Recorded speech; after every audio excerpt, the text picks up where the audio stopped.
Hello everybody, good morning. It's really a pleasure to be here with you. I would like to thank Coconut Theater for this great project, this great opportunity. So please feel free to interact, to post your comments, your questions as I talk. So I'm gonna do a brief introduction first, like just to tell you. So my name is Ana Candida Carneiro. I'm the co-founder of Babel, which is a nonprofit that works in the intersection of mental health and theater and other disciplines, and I'm the founder and artistic director of the Babel Theater Project, which is part of Babel.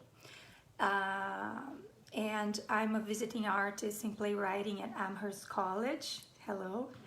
And where I teach courses in playwriting from basic to advanced, and dramaturgy, and also more theoretical courses like feminist theater, and next year I'm going to teach a course on race and performance.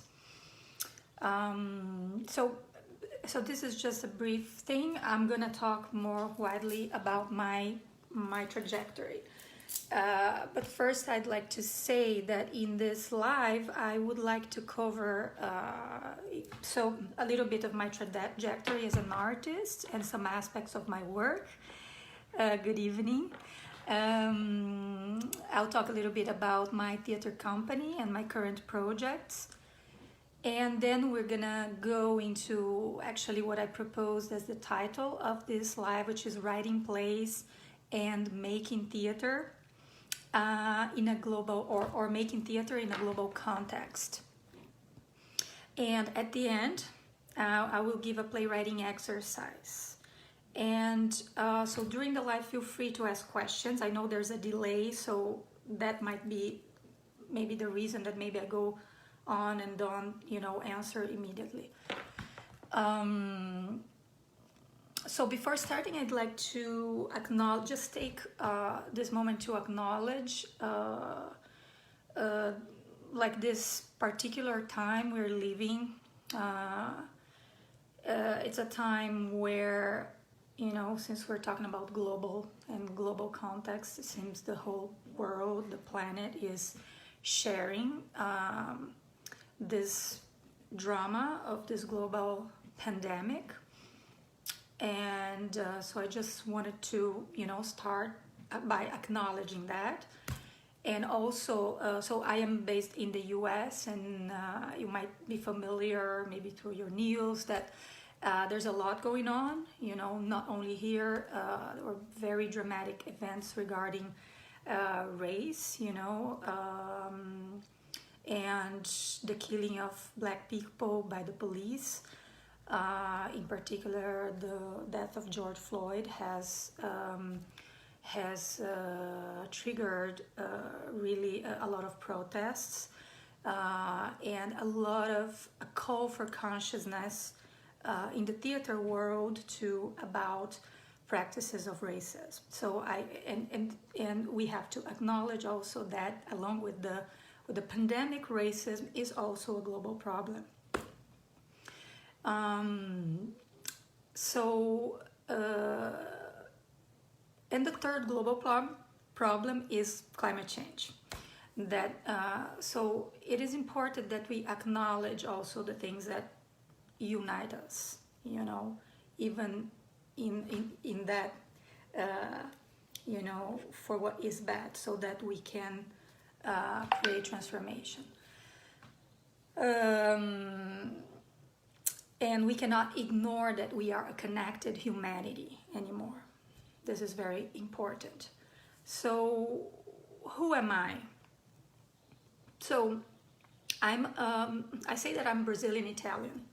I claim this sort of hybrid identity. But I was born in Brazil.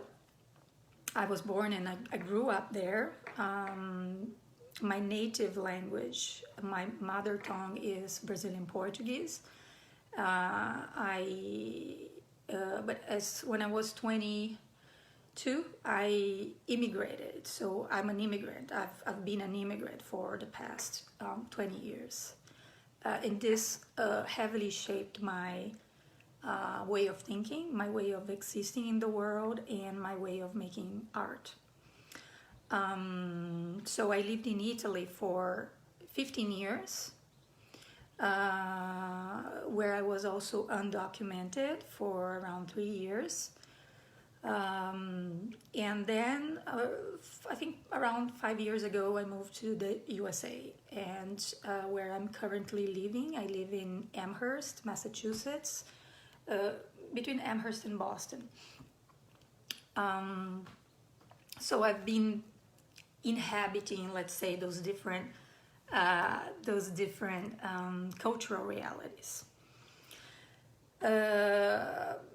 So in terms of training, my training is also really hybrid, and this also influences the way that I conceive theater and art, and the way that I write my plays and make theater.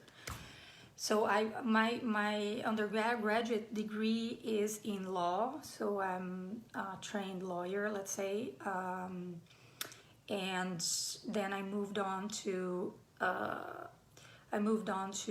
theater. I attended some programs in literature, because I knew very early on that I wanted to write.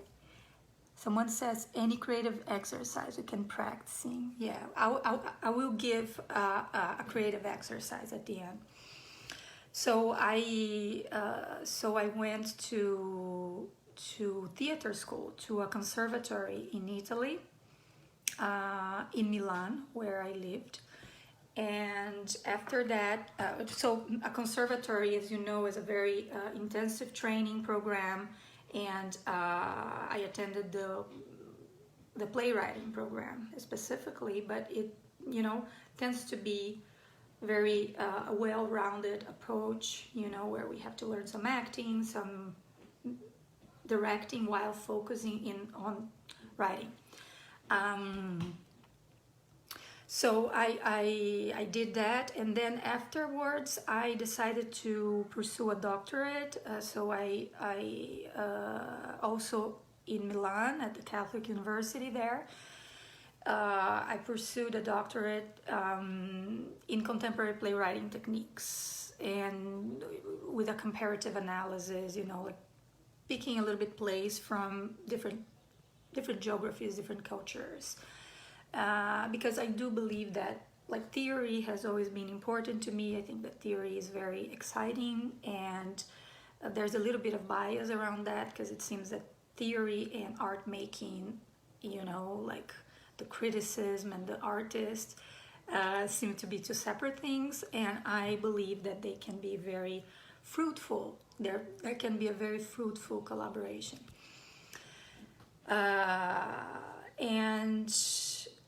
So yes, so this is basically my training.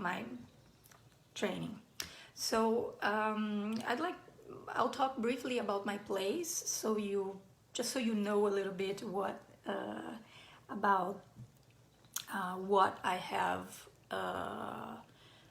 written so far. So my first play is called All is Filthy in Wonderland, and it's a play about, it's my first play. It was my conservatory, let's say, final project, and it's a play about immigrants in a detention center in Italy, and it's written for Italian audiences, and it's plays with bilingualism. So it's a play that plays a little bit with the idea of putting the audience in the position of the foreigner or the immigrant, the one that has difficulty understanding. For example, when we arrive to a place and we feel displaced, and we cannot penetrate the culture because we don't dominate the language. We don't, you know. So I play with that. So we have the two main characters are you know, a woman, a Brazilian woman. They're both Brazilian. They are enclosed in this detention center. It was a really big problem at the time. I think, you know, it still is. You know, there's a huge immigration crisis in the world, but especially in Europe, and immigrants were kept in those centers that had very bad conditions. So there's this woman and a transgender artist also, and it's about this interaction between these two beings, let's say. Then I would like to mention my play Babel, because it sort of informs a little bit. The archetype of Babel has informed a lot my life, so much that my theater company takes that name too. And it's a play that tells the story of a linguist trying to decipher a disappearing language. So it's very interested in the fact that every 2 weeks some language in the world dies, and that is a global emergency that we don't know, because it doesn't arrive to the news. Maybe there's a you know, just a small note about it, you know, in some newspaper. So this is a play that came from actually a newspaper, a small newspaper note that a friend of mine shared with me. And I just thought, oh, interesting, you know, this language is dying, and the last speaker, and there was this last speaker of the language. And I started to imagine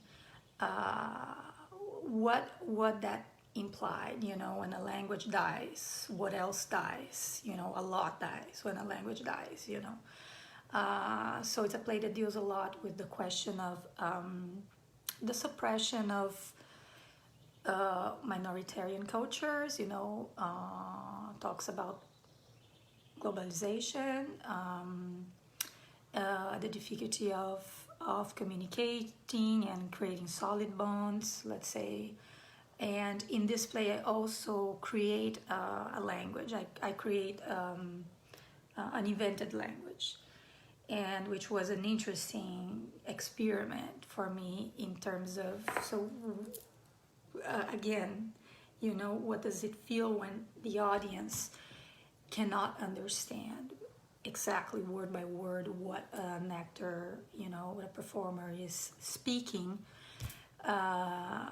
but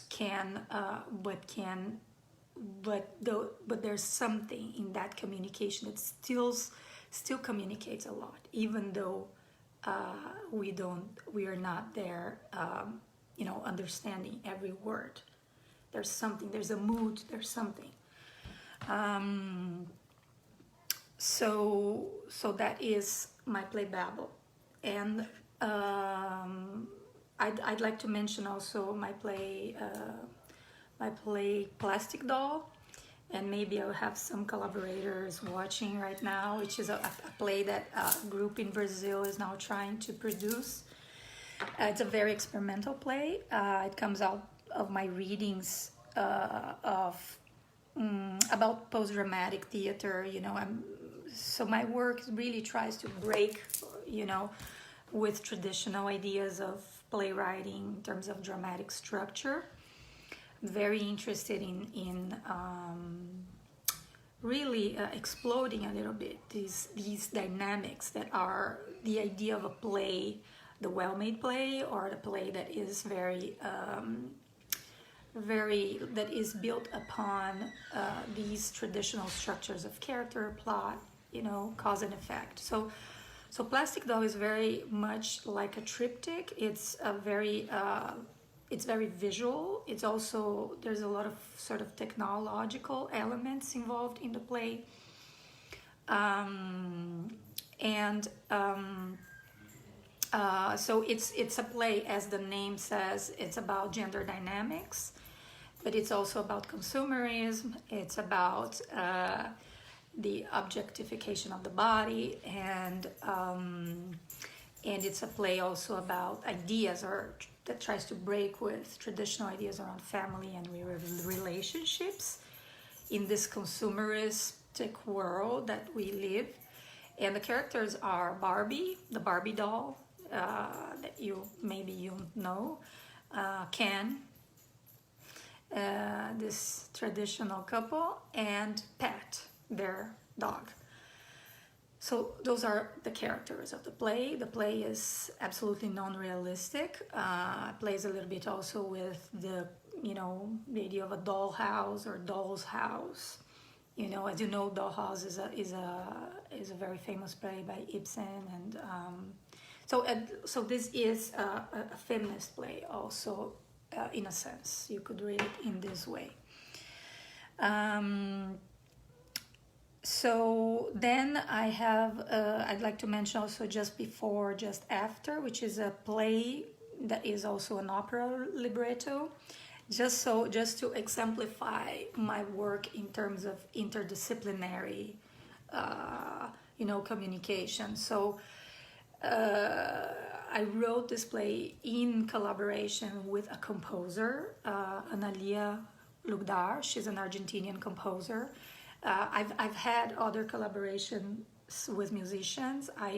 For me, these collaborations proved to be really very, very interesting, because I started to conceive playwriting as sort of in a musical way, and less as a chain of cause and effect, so really in a more abstract and rhythmic way. And this play is an example of that. Is a play that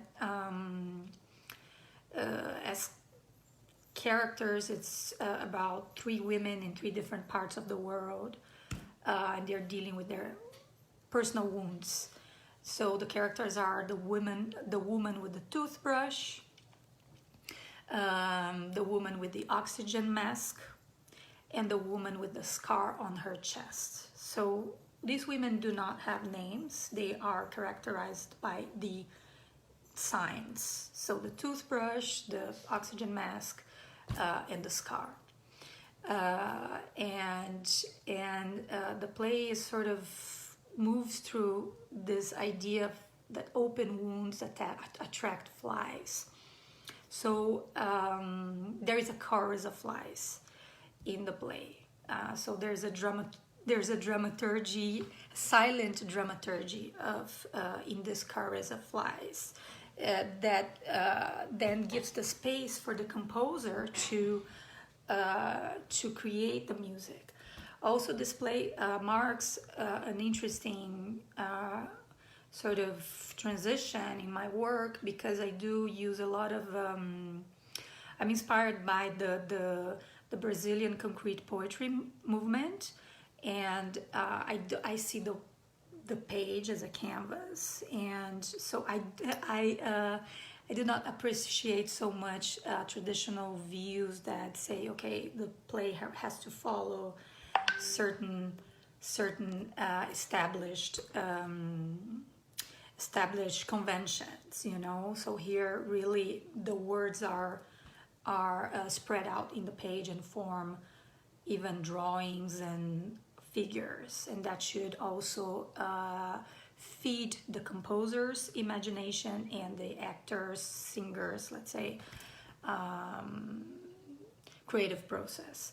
So remember that playwriting is always it's always a map, like a roadmap. It's never just a literary product. Even some playwrights might aim towards literariness.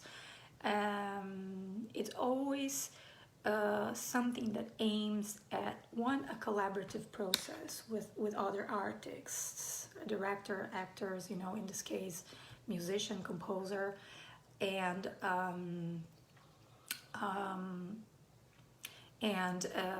so aims at this. So we, like, playwrights, we have to be aware of it, of generating space and gaps in our writing to allow the creativity of other partners, collaborators to emerge through our work.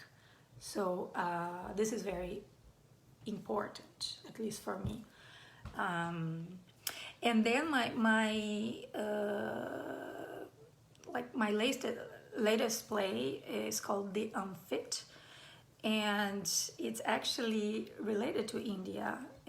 So I was very, let's say, moved by a documentary I watched a few years ago, actually many years ago, about the surrogacy market, and specifically Indian women, working as, let's say, surrogate mothers for Western couples, and that was very shocking to me, especially because of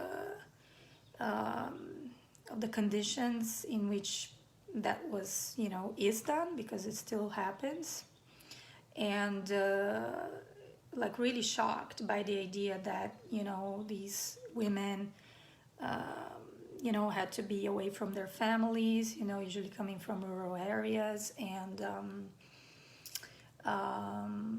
in not so good working conditions in terms of, rights and guarantees, and often giving birth of, with their brown bodies, giving birth of white babies. That is really violent to me. So that was something I wanted to write about. And this is a play about a Western couple trying to have a baby using a surrogate mother in India. There are very complex racial relationships that permeate this play. It is set in New York. It could be any, actually, Western metropolis. And there are a few scenes in India, of course. So I used two mythical figures of the Ramayana. Rama and Sita are there in that play, and the core of the play is like it's about drawing this parallel between the fertility industry, like the perversions of this fertility industry that moves in this global market, and the art industry. So I ended up, in the playwriting process I often discover things. So the play that I thought I was gonna write became at the end another play, and I started to understand that this global market and the art making process is not so different than when we want to have a baby. Maybe it's the same urgency. So that's why those two things overlap in the play. I was gonna read you a short monologue from this play, because the exercise that I'm gonna give you at the end could be an exercise about monologue. So I'm gonna read it so you have an idea, you have an example. So this is the scene 18 of this play, The Unfit, and in the scene we have three characters, let's say, participating. Olivia and Marius, who are the couple, the Western couple trying to have the baby, and Morgan. Morgan is the agent, the one who is selling this idea of having a surrogate mother. And so even though there are three characters, it's a big monologue. So I am really playing, using words here to generate action, not in the conventional sense of how drama works, but that is an important verbal gesture, and then the characters react to that. So there's a very interesting dynamic that a director should work on, and that the actors should work on this. How do I play around this let's say, verbose monologue. So Morgan says, blood is tissue in liquid form. Mine, yours. Check on Wikipedia. It's responsible for the transportation of nutriment, gases, hormones, and metabolic waste. The blood, additionally, transports specialized cells that defend peripheral tissues from infections and diseases. These functions are absolutely essential for our organism because if an area is deprived of circulation, it can die within just a few minutes. Do you understand me? Of course you understand me. Take Mozart, for example, a genius. He started to compose before 6 years of age. His first musical piece, a minuet for harpsichord, dates back to January of 1772. You can imagine how his parents felt when they realized the somersaults that their child could make. Their child, not the neighbors. The signature is important. That's what's worth millions. That's the core of the investment. No, you don't need to feel guilty. Do you know how many people would like to be on your shoes? As many as the candies in this box. 1, 2, 3, 1 million. You should dare to be happy. You can take this liberty. You have a bank account. You have a wife. You have a decent level of alpha globulin in your blood. Yes, he died at 35, so what? Mozart died at 35. There's always something you can't control. An envious enemy, an unknown virus, something like that. For this reason, we offer insurance policies of 5 different types: kidnapping, rape, sudden illness, social failure, and desertion from the family. There's also the suicide option, but the cost goes by 30%. I wouldn't worry that much. Even though by professional ethics, I must say there's a plausible chance. How many times? No, don't tell me. I don't want to hear 20, 30. You are a smart man, Mr. Achirby. Marius Achirby, correct? Don't waste your time. Rather, put on wings. Wings, not weeks. Rather, take the lead and draw the maps to heaven with your own hands. Choose the angel you want on your side. The variety is infinite. Seas, mountains, deserts, earth is an invaluable heritage. What would she do without us humans, we who consecrate our lives to exploring every nook and cranny? Nature is here. What do you think? Every real landscape, every living creature here, we have them. We voluntarily decide to have them so that they are created in our likeness. We want the product's compliance. We want quality control. We want guarantees. We want our expectations totally fulfilled. And we can have it, this orgasm of senses, the perfect materialization of our dreams. It is technically at hand. The only thing you need is what? Come on, say it. Paper and pen? Outdated tools in the digital era? Any imperfection, listen to me, any imperfection is completely abolished. We rigorously follow the chosen model. We are against commercial misconducts. The punishment could be lethal. What would you do if, when opening the packaging, instead of this marvelous, colorful party of unique taste, he unwraps a candy, there was a mushroom? That inconvenient, incongruous element corroding the image you had built in your mind.